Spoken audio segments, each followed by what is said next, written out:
Manja. Awetu. Manja. Awetu. Manja. Awetu. Amandla. Awetu. Amandla. Awetu. So, without any further ado, please join me in offering a very, very warm, very, very ox-tap welcome to Esther and Joseph.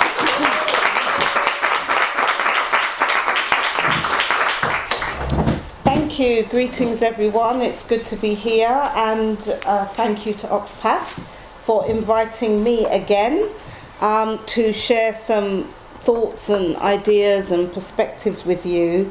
And I'm going to be talking about the role of intersectionality in African heritage community repairs, or reparations, in particular what we would refer to as something called internal reparations. But before I do that, I'm not going to make any assumptions about your own understanding and awareness of the reparations movement, what we refer to as ISMA, the International Social Movement for African Reparations. And so it's important to state that there are two main definitions that we work with in the ISMA, two main definitions of reparations, that is. There is a conceptual definition that has been advanced by Nigerian public intellectual, Professor Chinweizu, at the first conference on reparations for slavery, colonization, and neocolonization, which was held in Abuja in 1993. And there's a quote, it's quite a long quote, but I'll read it anyhow because I think it really does encapsulate everything that reparations is about for us. He says, "Let me begin by noting that reparation is not just about money. It is not even mostly about money. In fact, money is not even 1% of what reparation is about. Reparation is mostly about making repairs. Self-made repairs on ourselves, mental repairs, psychological repairs, cultural repairs, organisational repairs, social repairs, institutional repairs, technological repairs, economic repairs, political repairs, educational repairs, repairs of every type that we need in order to recreate sustainable black societies," he says. He goes on to state, "More important than any monies to be received, and more fundamental than any lands to be recovered, is the opportunity the reparations campaign offers us for the rehabilitation of black people, by black people, for black people. Opportunities for the rehabilitation of our minds, our material condition, our collective reputation, our cultures, our memories, our self-respect, our religious and political traditions, and our family institutions. But first and foremost, for the rehabilitation of our minds." We then go in to talk about or recognise the second definition, which is an operational definition of reparations. And according to international law, reparation, as far as possible, must wipe out all the consequences of the illegal act that is to be repaired, or that we are seeking to be reparated for, and re-establish the situation which would, in all probability, have existed had that act not been committed. So the act that we're referring to is the Mangamizi. It's a Kiswahili term, and that means the African Holocaust of chattel, colonial and neo-colonial enslavement. So that is the appropriate terminology, and what you'll find is that every group who goes through massive group trauma or historical injustice defines the terms and conceptualizes what that is to those people. So just like Jewish people talk about a Holocaust, Palestinians talk about the Nakba, and so forth, we talk about the Maangamizi, which is Kiswahili for African Holocaust, of the continuum of chattel colonial and neo-colonial forms of enslavement. So what that means is that we are talking about reparations not just in terms of history, otherwise what you are here, the term slavery, but it's actually looking at what we are experiencing today by way of legacies, and then tracing back the roots of all these various forms of oppression back through colonialism right to chattel enslavement. So this operational framework is actually contained in the 2005 guidelines on the right to a remedy and reparation for victims of violations of international human rights and humanitarian law. This was adopted by the United Nations General Assembly, and according to these guidelines and principles, they go some way towards codifying norms related to the right to reparation, and also dispel one of the most common misconceptions. That is that reparation is synonymous with financial compensation exclusively. Other forms of reparation include restitution, which means to put a people or a group back in the position they would have been in had the Maangamizi, for instance, not occurred. And that might include things like restoration of citizenship, the restoration of property that has been deprived, reclamation of lands, and all kinds of other measures. Other forms of reparation also include rehabilitation, which is it's not legally defined, but if you think about what you understand in a basic common sense way of what rehabilitation means, is to rehabilitate, and it actually includes a whole range of measures, including psychosocial measures, therapeutic interventions, access to justice, access to appropriate social services to deal with, social problems that a particular group might be facing, and as well as, provision of appropriate legal support and remedies. There's also something called satisfaction, which are all the measures that are put in place so that the group who has been injured or harmed, who has experienced forms of historical and contemporary injustice, or what's otherwise known as enduring injustice, feel satisfied that there has been some level of acknowledgement, some level of redress, some level of correction that helps to, tell the story of the group in a way that goes beyond even their own community. So it's about righting wrongs in a symbolic way oftentimes, and that might include reforming curriculums, teaching the truth about what happened historically. It might include, the narratives of that particular group within discourses around rights and values and norms and human rights and all of that. Then there is something called guarantees of non-repetition, which actually is woefully underemphasized in many discourses on reparations.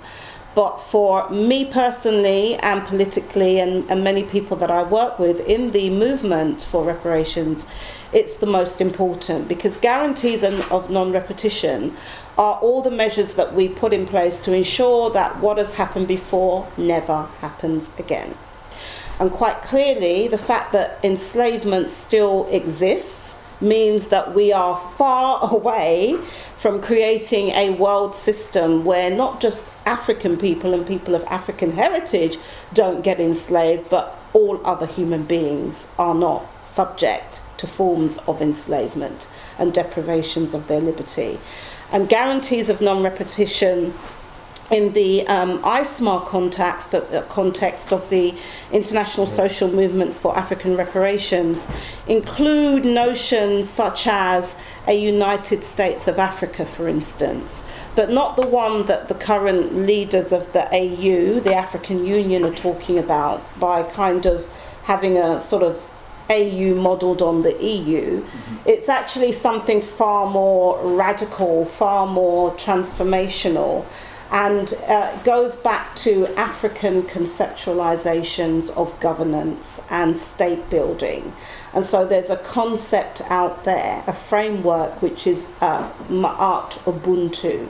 And that really is a state, a nation state, built on the African principles of Ma'at, which are the highest kind of ethical principles that came out of what we refer to as Kemet, modern day Egypt, that talked about a system of governance and way of being that, was about truth, reciprocity, balance, and, justice and all kinds of things. And we talk about Ubuntu because it's also about recognizing that as African people, we are the mothers and fathers of human civilization, and therefore our repair has something to do with the repair of other members of the human family, which is key. And sometimes that doesn't get emphasized in particular discourses around reparations. It may appear to be a singular focus just on ourselves, but essentially our repair has to be about global justice. Why? Because the systems of enslavement that we experienced not only changed us, but it also changed everyone else on planet Earth, and how we all, to this day, connect or not and relate to each other. And so we cannot think that we can just repair ourselves in one part of the globe somewhere and have a disrepaired humanity, because that will not bring about the guarantees of non-repetition. Because the wars and the conflict and the destabilization will actually come back to bite us. And so our repair struggle has been the if you like, the oldest one, and the one that is probably deemed to be the least affected, by those of us who are of African heritage. But the reason for that is that our repair is not a simplistic thing. And we cannot just make comparisons to other people's struggles. Like, I'm often in community meetings where it gets said, well, the Jews got their reparations, and the Aboriginals got their reparations, and the Native Americans got their reparations. And actually we need to interrogate those discourses. What we can say is that certain population groups may have got forms of compensation, some types of reclamation of land and so forth, but this might be a bit controversial. I think the whole state of Israel as an example of reparations is a controversial one, a very controversial one. So we have to examine what kind of humanity what kind of people do we want to be at the end of a repair process, and can we truly say that we are repaired if we end up causing harm to another people? So that is the question. And if anyone wants to say that African people, including many of us, want to have a form of reparations like Native Americans have, I don't think so. Because actually many of them live on reservations and have huge challenges that are not recognised. And if we look at what's going on in Australia today, we can see that, the Aboriginal sovereignty movement is having, there's this big movement around whether there should be recognition of, pre-colonial sovereignty, or recognition within the context of modern day Australia, which is a neo-colonial nation state. And so we cannot simply make these comparisons, because I would go so far as to say what many people have had is actually not holistic reparations, which is why the world is so messed up in effect. And as African people, we historically, because our blood, runs throughout all the peoples of the world. It means that we have a duty, and I think a historic mission, to actually assert a new humanity. And that was something that Frantz Fanon sort of, challenged us to do in The Wretched of the Earth. He was saying, if we want to just replicate models of what we see in Europe, it's best to leave that to Europeans, because they can do it far better than us, and we shouldn't seek to become caricatures really of Europe, because Europe itself is demanding a new example, a new humanity, a new womanhood, a new manhood, etc., etc. And I think that is very key to reparations. So that's reparations for you. So I hope that's clear what we're talking about. So it's huge. It's huge. It's big, but it's also small at the same time. And the context of the rest of the comments that I'm going to make around the role of intersectionality in our community repairs linked to the fact that, as we know, intersectionality is a very well-known feminist theory. Really, it does come out of the feminist movement, and in particular the black feminist movement. The term is attributed to somebody called Kimberly Crenshaw, who is a professor of law, and it was she coined this term in the 1980s. But in truth, the notion of intersectionality goes back much further than that. And that's the other thing around knowledge production in the West, even if we are of African or so-called black peoples, because we often are, if we're situated in institutions like these, then a lot of the theory that gets developed gets attributed to particular individuals. But in essence, intersectionality goes back much further than that. And, even back to the continent of Africa prior to us coming into bondage. But it's really a way of looking at ensuring that our different levels of not only identity but structures of domination and systems of power that we encounter, how we deal with the intersections between all of those. And so it does tend to complicate, and I would say also enrich, our thinking and our understanding as to what is the harm and how we measure it and who are the victims in particular societies. I'm not looking at victimhood in a sort of negative way.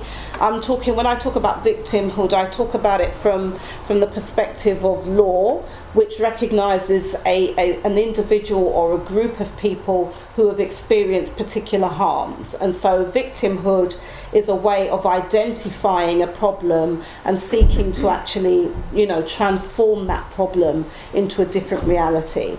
And so with intersectionality, it kind of forces us to look at who is it that is seeking reparations, and what are the complexities of population groups, and how do we deal with the challenges that we face.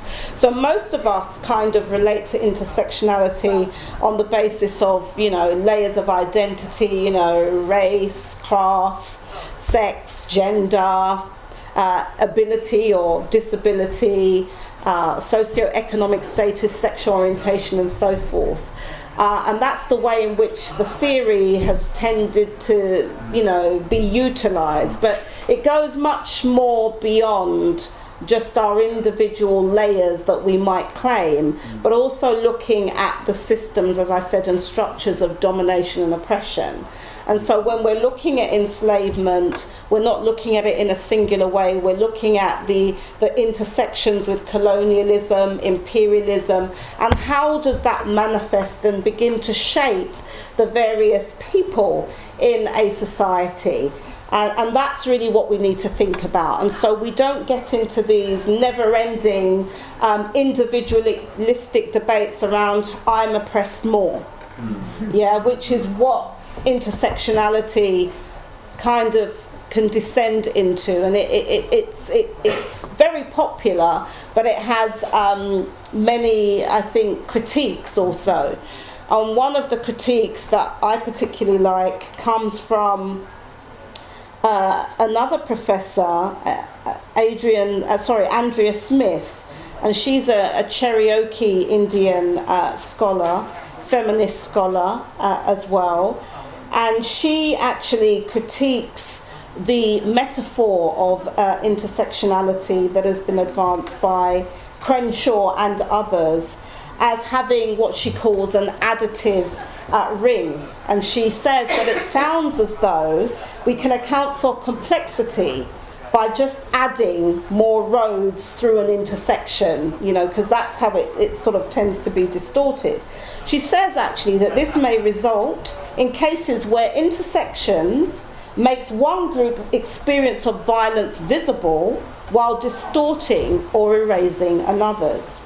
For example, it has been suggested that Crenshaw's structural account of sexual violence frames the discussion wrongly, because it suggests that sexual violence are directed exclusively at women and not at men or even entire cultures. So running a neo-colonial road through this intersection will not correct this oversight, Smith says. She further argues that if sexual violence is not simply a tool of patriarchy, but also a tool of colonialism and racism, then entire communities of colour are the victims of sexual violence, and entire peoples, communities, and indeed their lands become rapeable.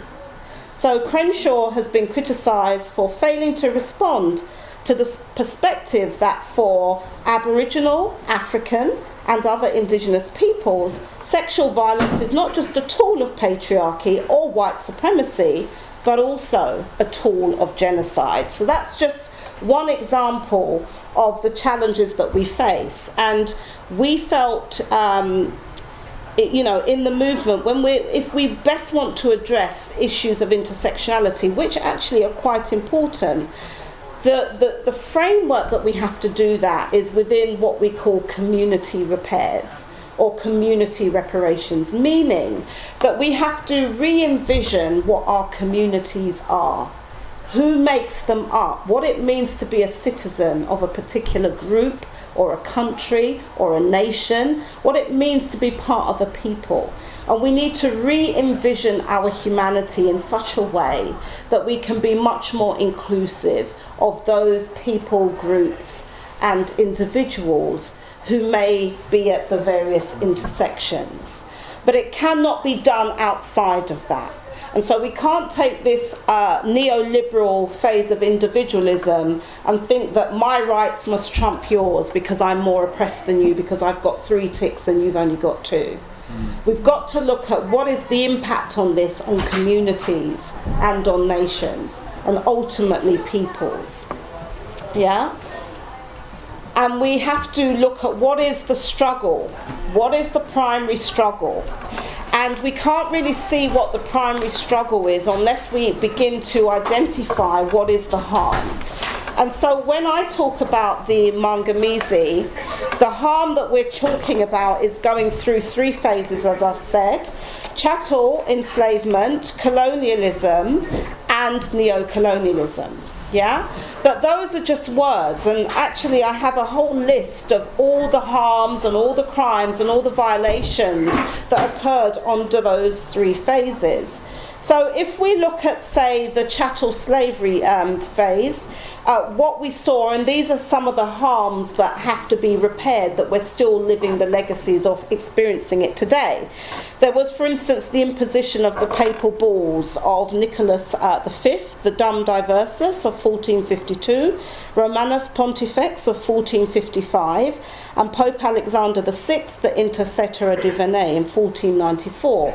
And what these did were give that mandate for literally half of the population of the world, literally so-called global south, to become enslavable, dehumanized, because we were supposedly heathen. And this was a mandate coming via the Roman Catholic Church and the Pope of Rome. And those bulls have never been rescinded.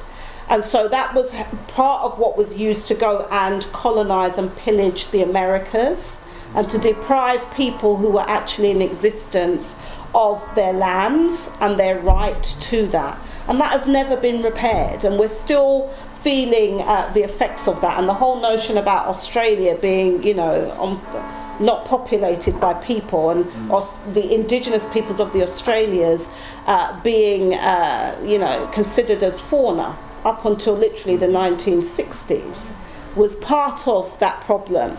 And of course it goes on: brutal overthrow of independent governments, conquest ungoverned by law, morality or humanity, destruction of civilizations, the devastation of our towns and peoples in Africa through European fostered wars, breakup of families and communities. So the fact that we are spread globally and we go by all these different identities, Black, British, there was a term I heard the other day, Afropean, and all kinds of things, African American, that is part of the damage, that actually we are disconnected from our original identities and our nationhood, and we became what's called deracinated. And that's important because within the context of law and international law, you have to have something called international legal personality to be granted rights and to be able to access your rights as a group.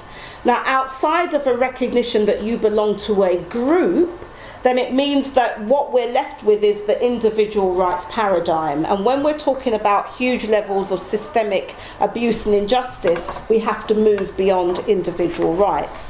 So it includes things, this is still chattel enslavement, the introduction of a white religious deity, which has been huge in terms of legacies, of self-esteem and so forth, the theft of history and identity. Under colonial slavery, there was the taking of land and resources, imposing capitalism, divide and rule, locking colonized nations into dependencies. The beginning of this sort of superiority and inferiority complex that we have as people closer to or defined as black, and at the other end of the spectrum, white. Wholesale theft of lands, the establishment of colonial regimes, the imposition of direct and indirect rule, cultural civilizing missions and so forth. And in the modern day phase, this is just some highlights of neocolonialism. We've got obviously notions such as racism, white supremacy racism, anti-black racism, the specific form of racism that impacts on people of African descent, which is called Afrophobia.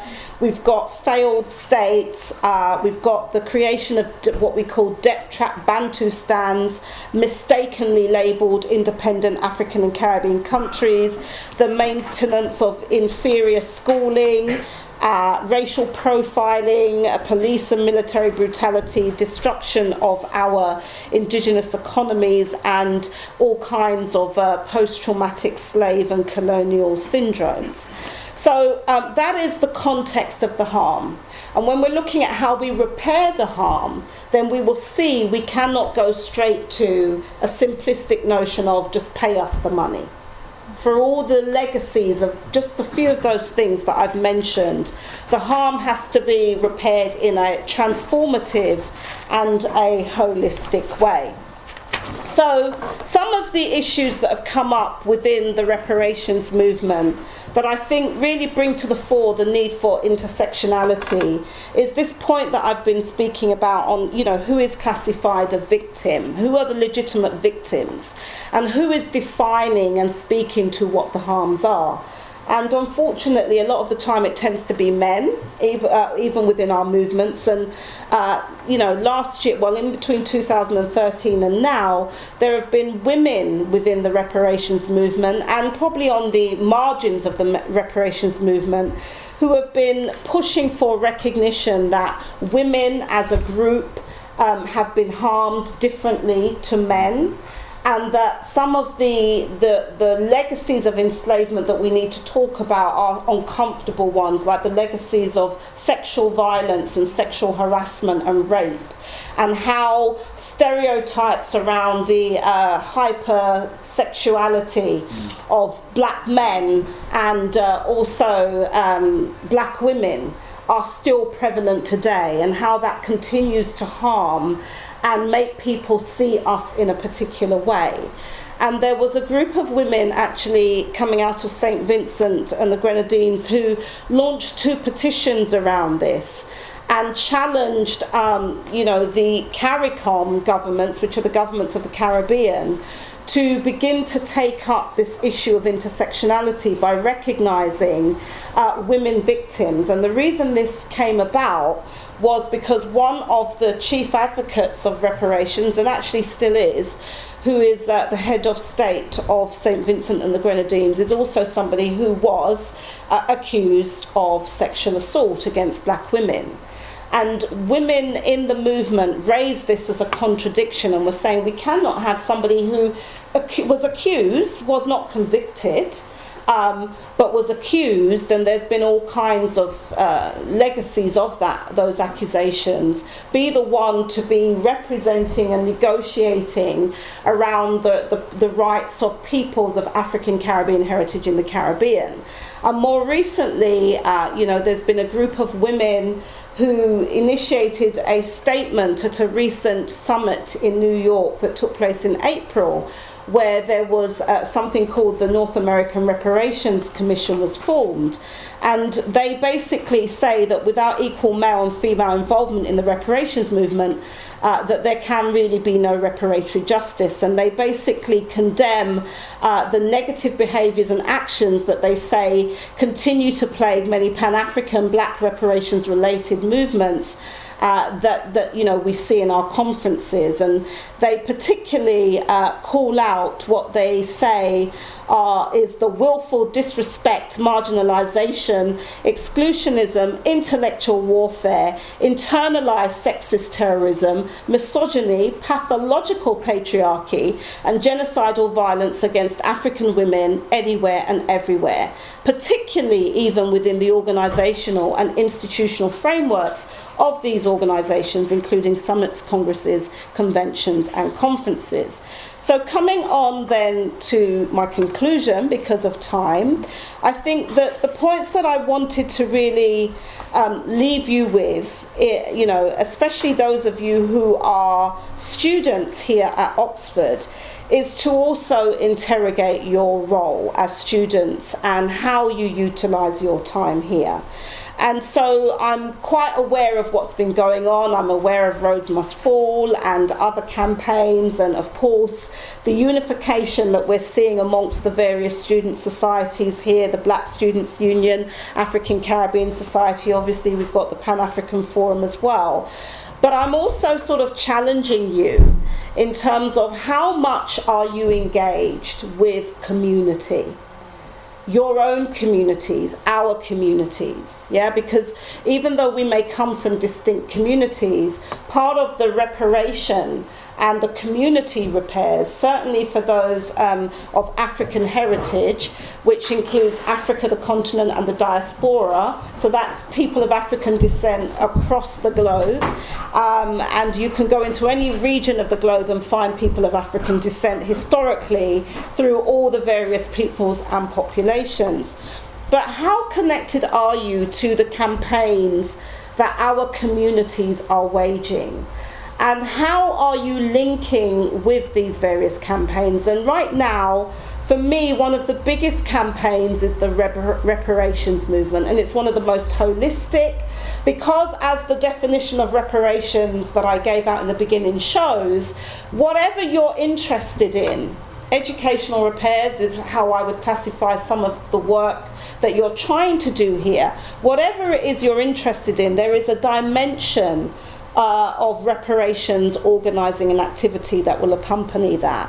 And what we require is for yourselves to kind of step outside of these institutions and ensure that you remain connected to your communities. Because whatever you face in here, you cannot fight alone. Whatever racism, whatever, degradations that you face, they are not just happening to you because you are here and you are part of a chosen few at Oxford. These are issues that impact our communities every day. And what we see very much with African heritage communities and students in these kinds of elite institutions is that we leave our communities behind. Okay? We think that we can be successful by keeping our head down and not actually raising our head above the parapet in terms of what the community struggles are. And this is a problem. This is a problem because there's also an attempt to give us, a sense of, false superiority because of the few that might make it into these institutions. But when we look at institutions, and I'm standing as somebody who is an outsider, we look at Oxford as a crime scene, a big crime scene. Why? Because many of the ideas of domination that still enslave us today come out of the minds of men and women who were schooled in institutions like here. And it hasn't ended, as you are very much aware. The epistemic violence, the fact that many who might come out of these institutions end up becoming what we call desk killers.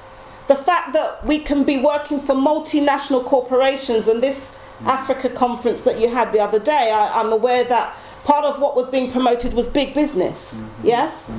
But do we question what these businesses and corporations are doing in our communities? The damage that is being caused, the ecocide, the maldevelopment, and what is our role here? Our role is to challenge this. And one of the ways in which you can do that is through lending your support and your voices to campaigns such as We Charge Genocide, Ecocide, which is a historic campaign that goes back to 1951, that was first initiated by the Civil Rights Congress of the United States of America, and that was 3 years after the 1948 Genocide Convention was passed. And basically it's been updated, and it's a live campaign that's really looking at the modern day legacies of enslavement and the continuation of slavery, and saying that actually what this is tantamount to genocide.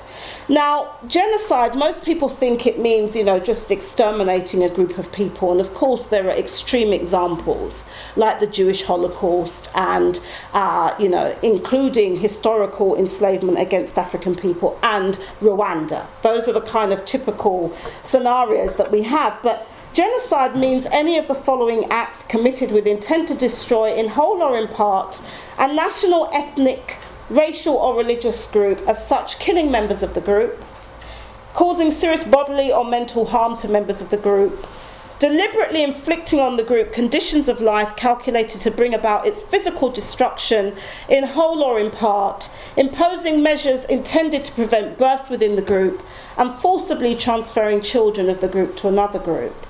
And so in that context, we very much agree with this statement that came out of the Abuja conference in 1993 that states that the damage suffered by African people caused by chattel enslavement, colonialism and neocolonization is not a thing of the past, but is painfully manifest in the damaged lives of contemporary Africans from Harlem to Harare, in the damaged economies of the black world from Guinea to Guyana and from Somalia to Suriname. 2 minutes.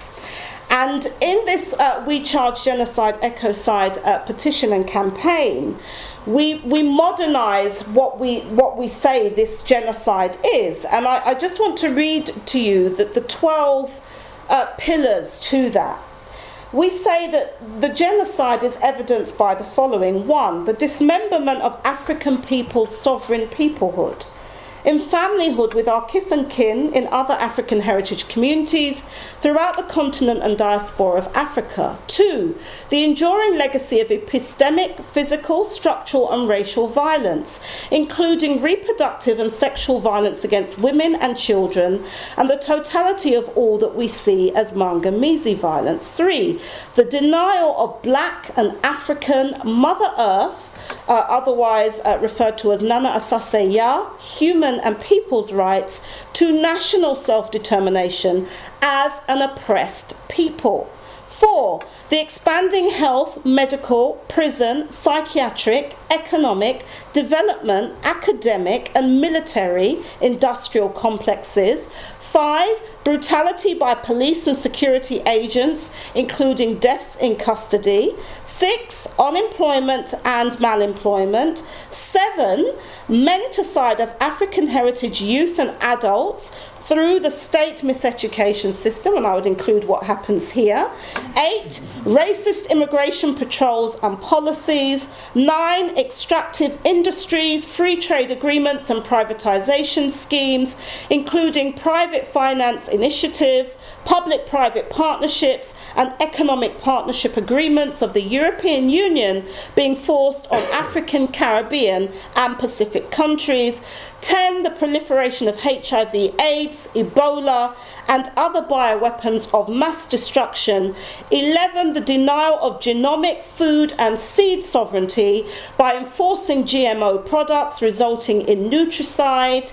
12, crimes against humanity inherent in the wars of aggression and proxy wars committed against African and other majority world peoples.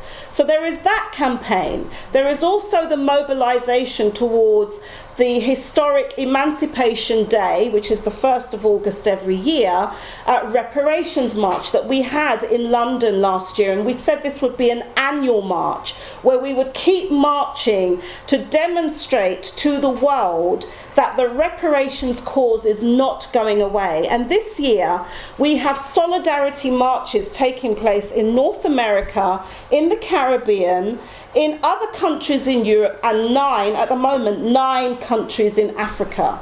So we urge you to get involved with that.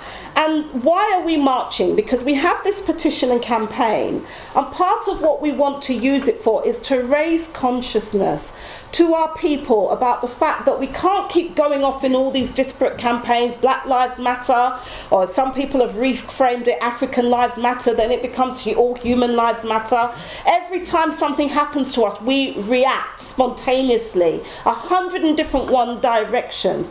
What we're saying is that the overall framework is genocide, and we need to begin to understand that, to teach that, and have other people be forced to reckon that for us, that's what it is. But part of what we're doing is using this petition and campaign to get ordinary members of the public to begin doing family research, so they can begin to document how that genocide is affecting their personal families, their personal communities. It means that we have to rediscover our histories, rediscover what happened to some of our people. And we're utilising that to lobby for the establishment of an all-party parliamentary commission for truth and reparatory justice. But the first arm of that is utilising the testimonies that we're going to get from people engaging in this research across the globe towards instituting people's tribunals, where we begin to institute international law from below. We're not waiting for the governments to do this. We are saying that we have to become versed in our own case. We have to become versed in how we continue to be affected. We have to become our own best advocates, and utilising this to establish these tribunals at local, national and international levels, which is an alternative framework of justice. And when we begin doing that in concert with other reparation struggles, the indigenous peoples of the Americas, the Aboriginals, all other peoples who've experienced European settler colonialism and other forms of enslavement, we get a powerful movement that is from the bottom up, where the people themselves are actually in a form of prefigurative politics. We begin to fashion that alternative world that we wish to see. And I close by saying that it's important that we recognise there is huge amounts of knowledge that is being produced in our communities around our situation. We don't have to come into institutions like this to learn not only about ourselves but also about systems of power and domination. And a lot of the time that knowledge is actually considered inferior. We ourselves may consider that knowledge inferior. And so we have to recognise that the true educational repairs, the true roads must fall, must be about the alternative that is not in these institutions. It's not about a few of us getting more comfortable, a few more black people heading things. It's about recognising the autonomous institutions of knowledge creation that we have in our communities and ensuring that there is parity and that there must be a recognition of these knowledge forms. Because movements produce solutions. Movement produce other visions of the kind of world that we want to live in.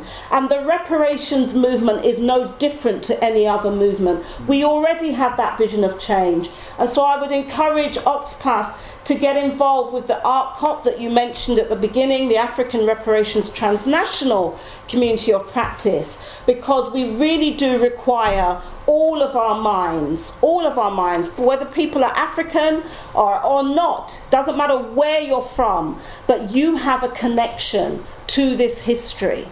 And so we have to work at this together, and I think I'll close it there.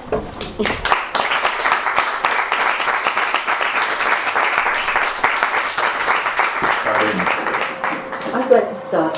First of all, Esther, thank you very much for a very informative presentation.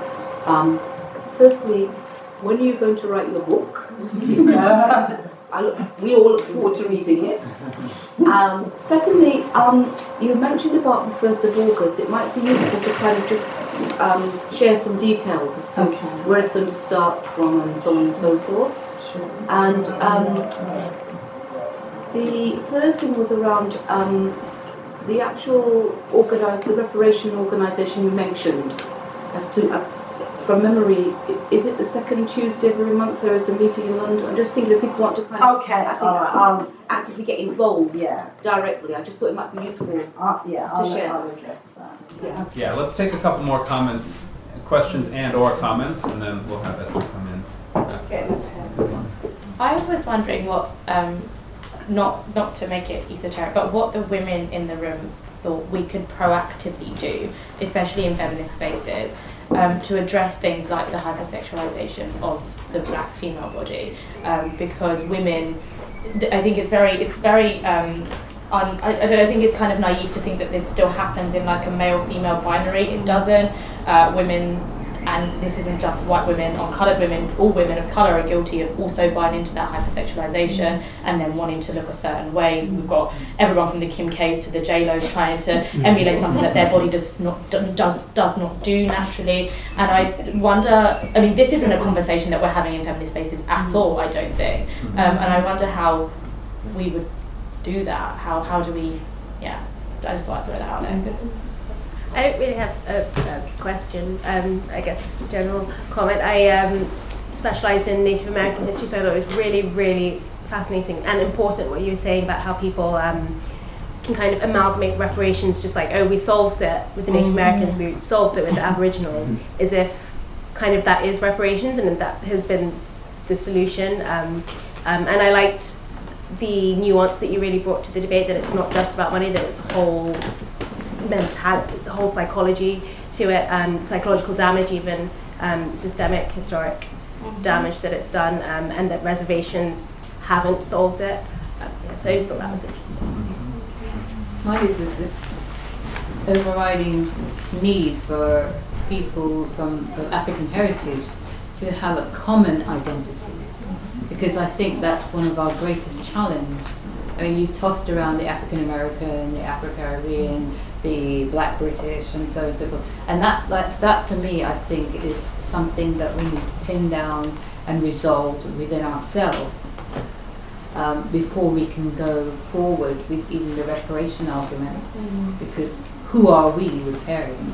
I mean, some people might say it's the enslaved people who were dispersed to the different parts of the world, because we tend to talk about the Americas, we don't think about China, we don't think about India, we don't think about all the other places on this earth that Africans were dispersed to, and that for the pure colonial benefits and capitalism. So this is how does the reparation movement address this issue? It's a serious issue. Jordan, did you have? Yeah, sort of. It triggered me to think when you mentioned reparations, sort of more from a more holistic approach, in terms of looking at, for example, the cultural destruction of many civilizations and communities. I've done my own research and looked at different things. So, particularly with many African and Native American communities, for example, there's been a complete sort of genocide in terms of loss of language, loss of actual ethnic groups, and I was just thinking, how would we be able to quantify a reparation for things that have been lost beyond repair in some ways? Okay, so I'll try and begin at the beginning. When am I going to write a book? Do you know what? I published a self-publishing deal in 2005. Still not completed yet, because the movement takes all my time, and that's what I have to focus on, rather than, I don't have the luxury of being detached, I'm afraid, and even my own PhD research is action research, so I'm intimately involved with the movement that I'm studying. But I hope to publish my thesis that will be finished by the end of this year. My thesis is on the history of the UK contingent of the International Social Movement for African Reparations. It is, I'm utilising oral history methodology, so I've interviewed living activists, 31 at the moment. It will probably be up to 35. And so I focus on the last 25 years in particular, but the roots of this movement in Britain go back to the early 18th century. And some of the early African abolitionists that were here, people like Otobo Kugwano, Aluda Equiano, the Sons of Africa, they were involved in reparatory justice organising. Secondly, the Reparations March, for people who want to, first of all, to explain the importance of it, it's taking place on the 1st of August, which is commemorated in the British colonised Caribbean as being Emancipation Day, which was the date when the Emancipation Act of 1833 was passed, that supposedly freed us, but it didn't, okay? And so it's celebrated across the British Empire where there was enslavement, including in certain parts of Africa. And what we wanted to do last year was to reclaim this day and remind Britain and the British Empire and the remnants of that reparations is an old demand. And in fact, there are two main sort of ideological tendencies in reparations. And the oldest tendency is around reparations as a repatriation, meaning the right to be repatriated, to return, or we would say more appropriately rematriation, because we see Africa and the earth as our mother, and so getting rid of all that patriarchal language, but rematriation. And those were the oldest sentiments. So Africans that were kidnapped from the shores of Africa always had a desire to return home. And it wasn't always about a physical return. It was also about a cultural return and a return to lineage, a return to identity, a return to the notion of being, a belonging, a sense of belonging. And then the other kind of trend in reparations is really we've seen growth since the 60s, which is what I refer to as reparations as integration. And it really is about us kind of being located in the diaspora, whether it's North America, Canada or Europe, and seeing reparations or thinking that we can be repaired by just having more equality, or we need to be, open up more spaces. This system needs to accommodate us and be more fair to us. But that's only a recent trend. And the oldest sentiments are around a reconnection to African. That point links into the other point that I will answer about group identity. But the march then, if people want to get involved, there is a Facebook page, and it's just the march, march, spelled as one word, August. And that is the Facebook page where, you can find out regular information about the march. There's also Twitter at the march, August. And I would also encourage you to visit the Facebook page of PARCO, the coalition that I represent, because we post regularly on lots of things that are happening in the reparations movement, including different meetings. So that is PARCO Info, PARCOE Info, and we're on Twitter and all of that. So that's how you can find out more information. We will be congregating on the 1st of August in London, in Brixton, in a place called Windrush Square. That's where we will be meeting, and the start point is 11 a.m. And then we aim to march to Parliament. The 1st of August this year is a Saturday. And last year we had, a good few thousand on that march. And as I said, the beauty about this year is that we are now organising globally, and this is really a people's bottom-up movement. So it's not about governments, it's not about the elites, it's about the people saying reparations is something that we are still concerned about, is something that we still require.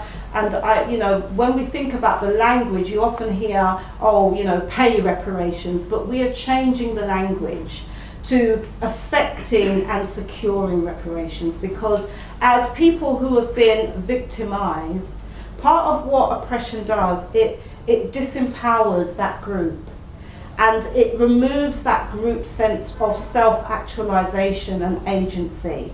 And part of the dignity takings that happened was our infantilization, our dehumanization, and we are reclaiming that, which is our ability to be actors and shapers and makers of our own destiny, and to go beyond that to actually transforming our social reality.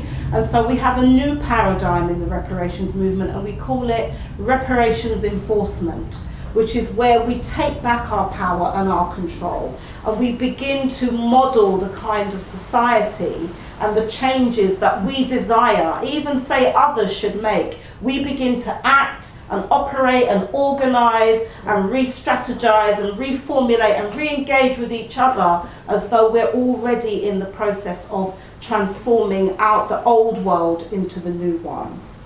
Now, the whole point then about how do we do something around identity and the need for a kind of common identity. You're absolutely right. One of the things that enslavement did to African peoples, when we left the continent of Africa, we didn't leave with this sense of a one singular African identity. So an African identity is actually not, it's a futuristic one, because we are still to shape what that African identity will be. So even though we carry that in terms of our lineages, the Africa of the future we still have to make, and we left as different peoples, and through Pan-Afrikanism we recognise that no matter where we were across the globe, we had this common root, this common experience, and we had to find ways to unite across our ethnic and linguistic and cultural and other kinds of differences. And what this did, though, this historical experience, is it caused something that in UN terms is called civil death. And that means that you or the group is in existence, but we are not known politically in the states where we reside. So in essence, we are stateless. And it puts us in the position of having to try and beg for civil rights. So if there's deaths in custody or anything happens, it's appealing to the government of the day to respect our rights. The movement now is saying we're no longer looking at civil rights, we're looking at, you know, human rights and people's rights, and asserting an international legal personality as African. And being African therefore speaks to our relationship from a geographical, political and cultural perspective with the landmass that we currently call Africa. The term also links us therefore with her resources and with other Africans historically and culturally. Therefore, Africans are individuals who, by virtue of common cultural roots, history, political interests and genetic lineage, have a rightful claim to the motherland materially and psychologically. Therefore, it is our right and our responsibility to share in both her bounty and in the many challenges that she faces. That is a definition that we're working with. And some of you may know that we are now in the International Decade for People of African Descent. And the theme of this decade, which has been declared from the 1st of January this year to the 31st of December 2024, is justice, recognition and development. It's a reparatory decade. And part of the recognition is about recognizing that whatever we call ourselves or the state may call us, that as African people we can trace a common root, a common, experience, and that is what we have to unite around. And it's not all about slavery and colonialism and all the bad things. It's about what we've bequeathed to the world. It's about the African footprint that we see in all parts of the globe. And so now in every continent there is research that's being done to show the African diaspora, the original peoples of Asia, the original peoples of all these different regions, showing that African roots. So it's about showing that heartbeat, that culture, and how we as a people have kind of got a connection with all other people's stories and histories and journeys. Through this process, we are building an African identity. So identity building and renewal and cultural regeneration and renewal is part of the repair. And that, I think, goes to the question that our brother asked around how do we really redress and repair losses that in a way are, you cannot quantify them in terms of a loss of a culture.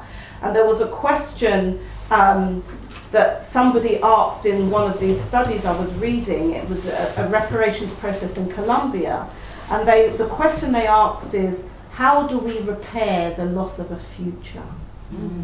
Because that's really what we're talking about.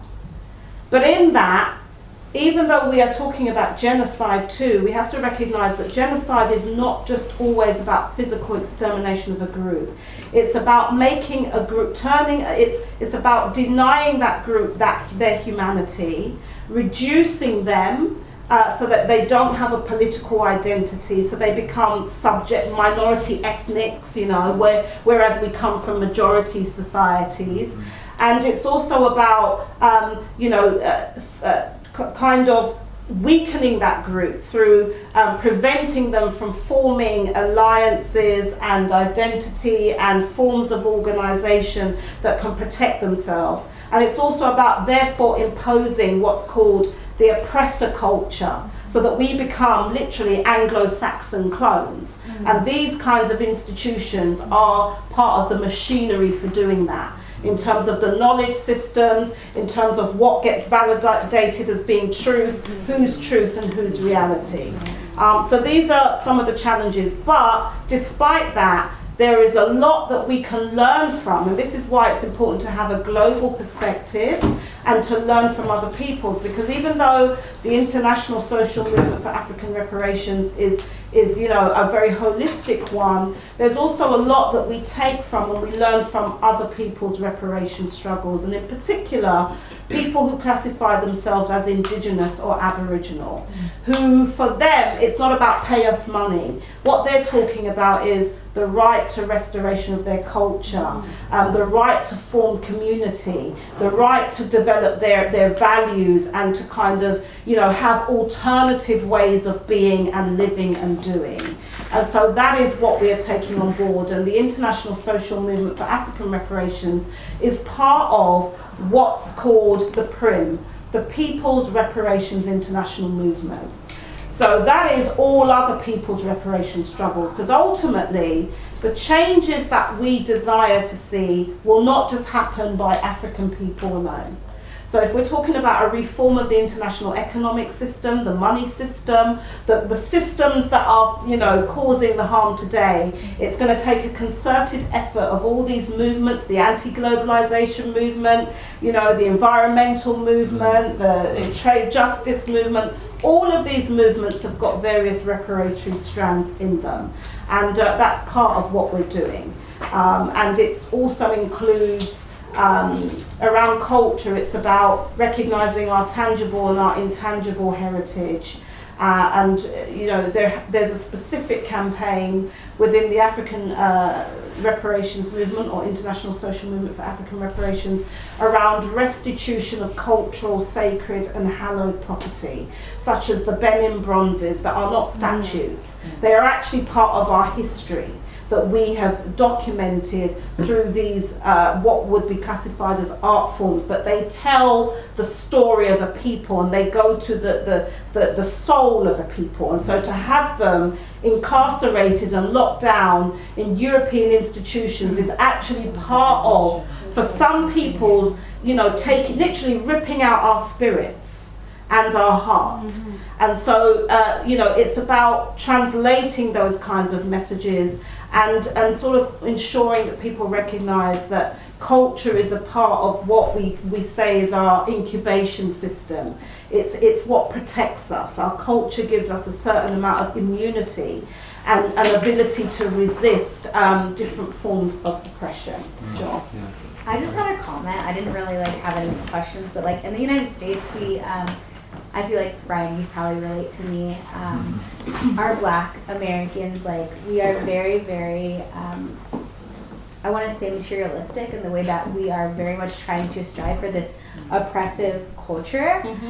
We are not trying to change the hood, we're trying to make it out. And that's the problem, is that everyone wants to get out of the hood instead of change it. And so we, instead of striving to essentially validate our own existence and validate our own thoughts and culture and our language, that's another thing I can get started on. But instead, we strive for getting to the middle class. And that is our goal. And that is just it deteriorates my heart, because whenever I go to uni, I go to a state uni, and there's not that many, there's about 7% African Americans. And everyone's goal is to have a BMW, have a nice house in the suburbs. And the suburbs in itself is so contradictory to, it was white flight, 1970s, exactly what white people didn't want was blacks. So it's just so contradictory. And I think a lot of that is not because, I think we all know it's a systematic oppression, We are not taught our own history or our culture or to love those things. And by being deprived of that, we don't understand what it means to try to make it out of the hood or move to the suburbs or to validate ourselves with materialism instead of with our history. So I definitely agree with you with that oppressive culture. So the repairs, we also need the self-repairs, which are key. As much as there is an obligation on nation states and corporations and particular elite families who are benefiting, but it's the change has to really be driven from within. Right. Yeah, just sort of to support what the sister said here, fully agree, because being from the Caribbean, obviously listening to the music, looking at how people like behave and stuff. In the Caribbean, I think, and I was discussing this with my parents, there's sort of like a very materialistic kind of culture. We're very like consumerist. There's no sort of like main big business or big like, you know, self-determining structure in the Caribbean, which we are the heads of that movement. We seem to like consume whatever comes over from the US or comes from other places in Europe. So I think, well, you know, being half Jamaican with the Rastafari movement, it's what they call is that the Babylon system, where, you know, Absolutely. So I think there needs to be, it's similar to the US, I think there has to be more of like an awareness of our history, that we are capable of building. We don't have to settle, and we shouldn't want to settle for what is being, you know, thrust down our throats or thrust to us from the outside, from the oppressors in the Caribbean. And because if, in my opinion, if we don't start becoming the leaders of our movement, there's no way we can get out of it. It's like a vicious circle. So I think that's like another thing to look at, to sort of, you know, start developing from the ground up more so, especially in the Caribbean, in comparison to some African countries where they've got a bit more, they're not as consumerist, I don't think. It's changing though, changing fast. But yeah, absolutely. Yeah. I have two questions. So what, you know, when you were talking about like the historic mission and how Africans are essentially like the mothers of the parents of the world to some extent, and that within that this reparations movement can't stay exclusive to some extent, and to ensure that it doesn't happen again, there needs to be a more widespread so that you can try and overturn systems and try and tackle things in their entirety rather than trying to deal issues in an inclusive manner. It'd be interesting to just expand on that a bit, and how, I don't know, because I can't even envisage that. I don't really know how that works in general. And secondly, there's a lot of talk obviously in terms of like the contentions between Pan-Afrikanism and different cultures within Africa and all that kind of thing. And as you said, like for example, Africa to some extent is almost a futuristic vision, but specifically within the reparations movement, to what extent is it hard to deal with those different issues, especially when you're trying to think of like chattel slavery versus colonialism versus either North Africa, for example? I'm sure there's lots of contention, so how is that something that's dealt with?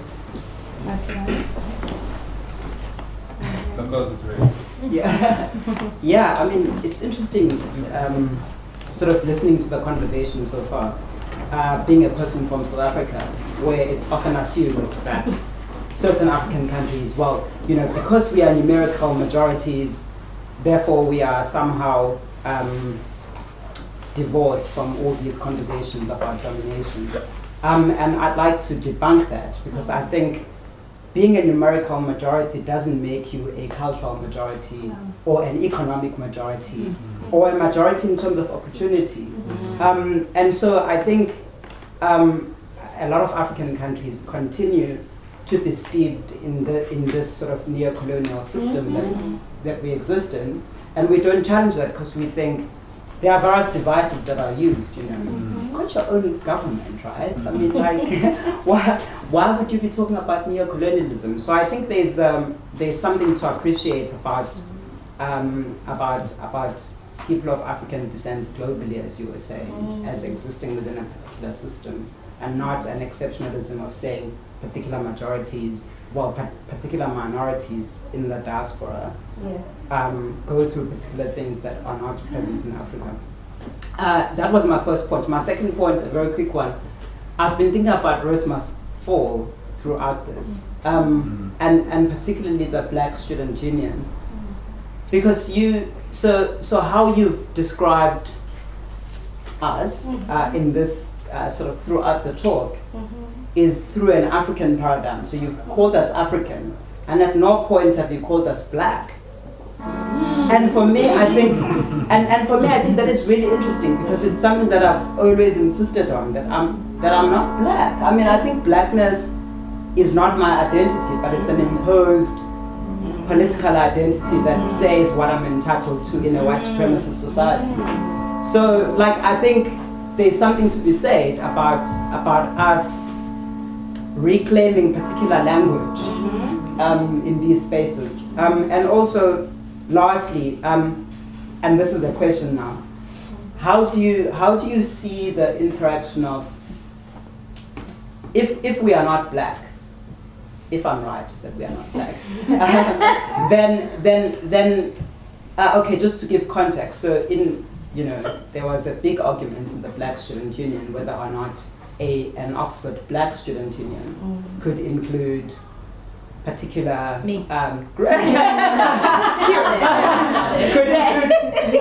could include other people who are not of African descent, because I think people mistake blackness for a cultural identity, as I was saying, whereas Africanness is a cultural identity, and blackness is a very useless, in my view, political identity, which again seeks, as you were saying, to marginalize people, because then you are defined as a BME person. Like I'm at Oxford, and I'm a BME, black minority ethnic, and I'm not a minority. I've got a whole, people that are whole big country. Yeah. Yeah. So that's Minority to who? Yeah. For who? For what? Yeah. Okay. Right. Maybe I'll start with that point first then, about this interaction. I mean, for me, I find I'm somebody who has been on a journey around identity, yeah? So I don't totally discount black, actually, and I do use it in particular contexts, and because it ties me also to a particular history of struggle in the diaspora, yeah? So we know about the Black Power movement. It's totally different to the term BME, which is ahistorical. There was no BME, no BME power. It's totally different. So I don't think we should totally abandon it. But people like me, who I was born in Britain, my parents were born in 2 different Caribbean countries, and my ancestry is either West African or South African. I believed it was West African, and I had DNA tests done, and I'm meant to be Xhosa or Zulu. Right, so it's a journey. This is a modern. Yeah, that's what they said. That my DNA most resembles When you were those speaking, two I was like,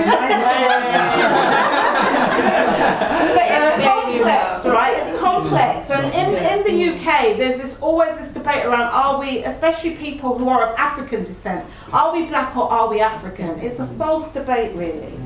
It is part of our historical experience and how we've helped to shape struggles and around trying to make the world a more just and fair place. Also, blackness is not just political.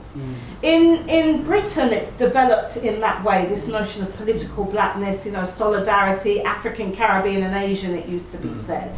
But actually, there's another notion of blackness that I subscribe to, which is spiritual blackness. Now that's on a whole nother level, yeah? Because spiritual blackness, when you go into the cosmologies of many of the original peoples, speak about it.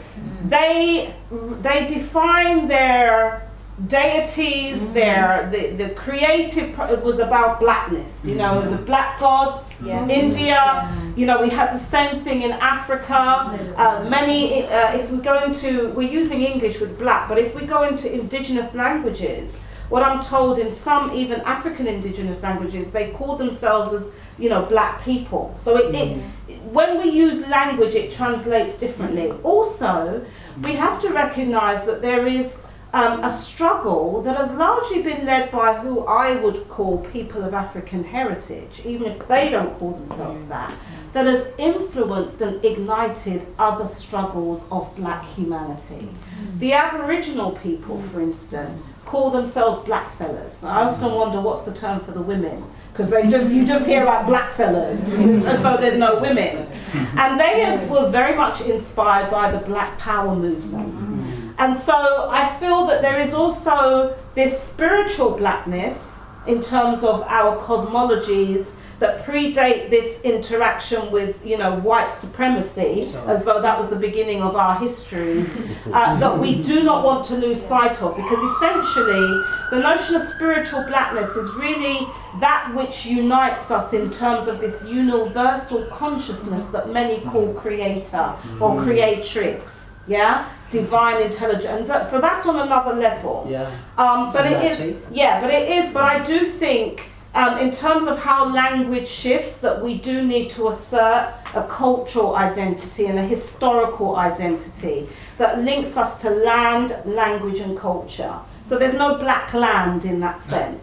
And then we even have debates around African. I've had people challenge me around, yeah, but the continent wasn't called Africa and it was named by Neo-Afrikanus and this. And I say to people, listen, as long as there's a continent that's on a map and most people in the world refer to it as Africa, that's what I am. Because I'm going to connect myself to my heritage.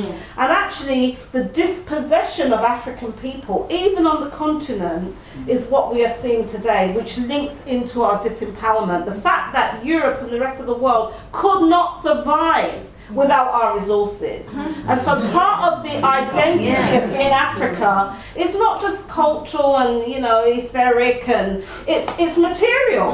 It's material. It's material because we have a right to Africa, those at home and abroad. And we should have a say in how our resources get utilized. We should have a say in terms of abolishing these extractive industries. And it's not just about us. And that's why I spoke about Mother Earth rights, as you know, has been recognized by Bolivia. Because it's about the damage we're doing to our Earth Mother, that which sustains all of us. And part of the problem of our deculturalization and our deracination is that we've lost touch with our values, our systems of knowledge, the things that we deem to be important. So materialism and consumption and the latest bling becomes a particular materialistic culture of capitalism that we have to resist. Our original cultures across the world, African, indigenous, Aboriginal, however people want to define themselves, saw that we had a connection to the environment, to nature, saw that we were intimately connected. And if we worked in a reciprocal way, we didn't extract more than we needed for bling and mobile phones and all the latest gadgets, iPhone this and iPhone that every year, but yet do we look at the death and destruction. So this notion of Western civilization that many of us uphold is something we really have to go to war with. Because what gets promoted as civilization is actually death, genocide, ecocide, menticide of not just our people, but all the peoples of the earth. And that is part of our mission. If we know better, we have to do better. And you are charged to lead, to be courageous enough to lead in this way, to utilize your privileges, to enable people to hear you differently, and to align yourselves with these struggles of our communities who are resisting. And that is part of what we have to do. We have to add something. We are here because of sacrifices that were made by people and generations before us. And right now, many of us are complicit in looting the freedom account of those who are to come, including the unborn. And that goes back to African or indigenous conceptualizations of being, Ubuntu, as you know. We are people through other people. I cannot oppress you, enslave you, colonize you, and dehumanize you and not be dehumanized myself. I must be sick.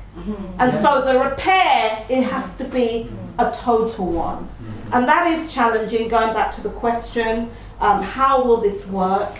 It is a big picture stuff, and sometimes when you look at it, you might think, let me just stay under the duvet. But you know what? We all can only do what we can do. Yeah? When I was a little girl, from about age 6, I had this notion that I could change the world. I did. I literally did. And everything I did was with that in mind. And so I said, first of all, I wanted to be a nun. And then I thought, no, that's not And then at 11 I said I wanted to be a lawyer.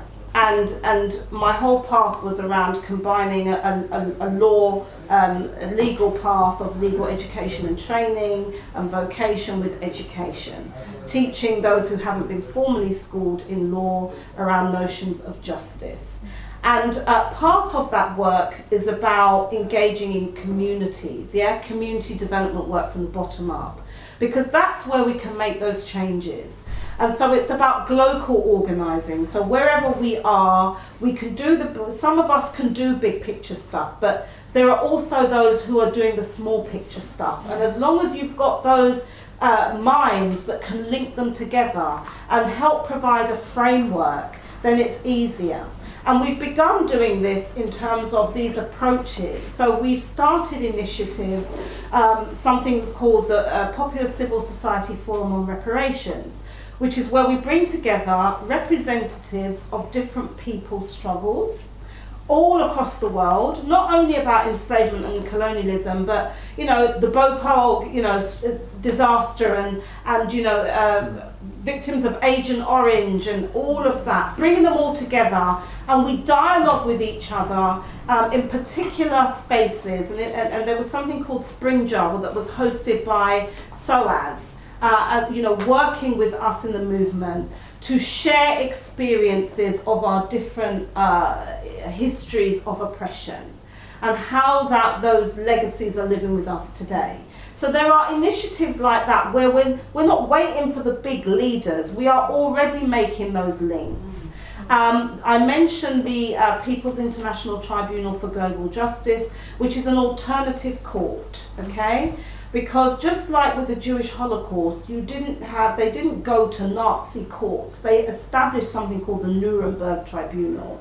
So in the movement, we also argue that there is no existing court in the world that, even if we saw reparations as just being about a lawsuit, there is no existing court that can adjudicate our claim. Because some of these very international institutions are part of the damage. Yes? When we have an international criminal court that seems to only like trying African heads of state, doesn't try Tony Blair or George Bush or any other war criminals, war in Iraq, okay, then we have a problem with that. But part of building the power is about linking with these struggles, and we all talk to each other, and then we all realise, hold on a minute, we went through similar things. We experienced a similar type of oppression. And, believe it or not, that's not only about so-called black peoples or indigenous, it's also about some of the so-called white peoples. So we're having dialogues with the Irish and the Welsh and the Scottish, who've got a history to tell around European imperialism, and who experience some things around loss of culture and denial of their languages and heritage and blatant terrorism. And then we can begin to form those bonds. And once we begin to be in spaces where we can talk to one another, including within the African heritage community, which is a global community, and we have huge challenges and huge stories and sometimes huge differences. But it is about us rediscovering who we are, yeah? And we all have to relearn again who we are and who we think we are, because we are not really who we think we are, yeah? And so that reparations journey is actually a journey in self and group and collective rediscovery. And so, yes, it is challenging, but these initiatives are, if you like, landmark programs that are spreading globally, and the people from the bottom, I think, are influencing those who are at the top. And so that's why we promote the notion of social movement, because a social movement is about all of us. And we all have a role to play in any social movement, and I really encourage you to find your role within, whether it's the PRIM, the People's Reparations International Movement, even if it's from a solidarity perspective, or those who are part of the International Social Movement for African Reparations, of which, by the way, there are many non-African people, however we define what non-African is, who see themselves as part of it. who want to eradicate Rhodian thinking and structures in society, not just in these institutions, who are fed up of the miseducation because they've also been lied to, especially peoples of Europe. They've been miseducated like many of us have, and who want change, who see that white supremacy, racism also harms them in terms of a false self-concept and superiority and inability to really interact and relate to other peoples of the world. And I think once people discover that they've been had, once people begin to wake up to what's been taken from them, you have a whole nother spirit and potential for a revolution in the true sense of the term, a total change of values, which is what the post-reparations world order is about. It is about a revolution of values as well as system structures and processes. And it requires big thinking, and it requires big minds for us to even be able to conceptualize this. But guess what? We come from a people that have big thinking, and that's why we all have to rediscover our own histories, as opposed to us being reduced to being a footnote in the annals of the history of Europeans. On that note, please join me in thanking Esther one more time.